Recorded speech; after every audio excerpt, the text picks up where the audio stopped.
A week of deployments for the James Webb Space Telescope, another remarkable achievement for Hubble, and helping to improve launch safety. A few of the stories to tell you about this week at NASA. The team for our James Webb Space Telescope spent the week deploying various components on the Next Generation Space Observatory. On January 4th, they finished deploying Webb's 70-foot sun shield, which protects the telescope from the light and heat emitted by the Sun, Earth, and Moon. The sun shield provides a level of protection that would be on the order of more than SPF 1 million if it were sunscreen lotion. The next day, the team began operations to deploy the secondary mirror support structure.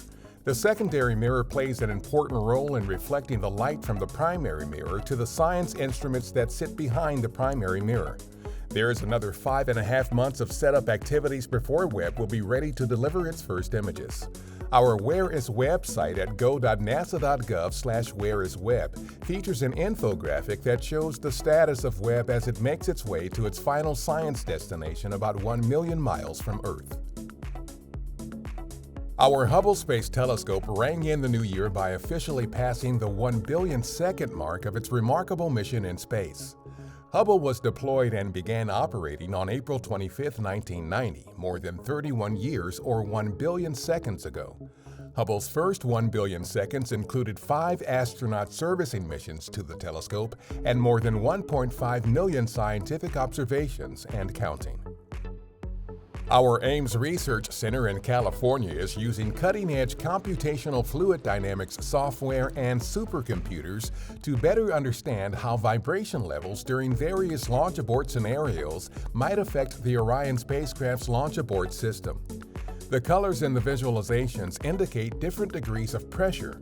The launch abort system is designed to safely pull Orion and astronauts inside the spacecraft away from the Space Launch System rocket in a split second if an emergency happens during launch.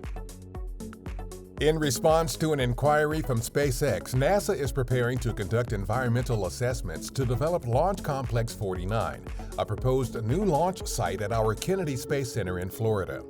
The 175-acre site, located north of Launch Complex 39B, would support the launch and landing of the company's Starship and Super Heavy launch vehicle. NASA and SpaceX are moving forward with the initial environmental analysis before concluding a potential agreement to develop the property. Recent upgrades to the flight simulator for NASA's X-59 Quiet Supersonic Technology aircraft are helping test pilots at our Armstrong Flight Research Center in California train in the most robust, realistic system possible.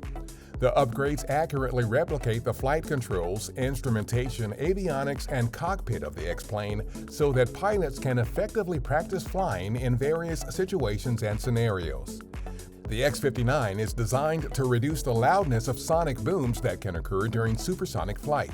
Research from the project could help open the future to commercial supersonic flights over land. That's what's up this week at NASA. For more on these and other stories, follow us on the web at nasa.gov/twan.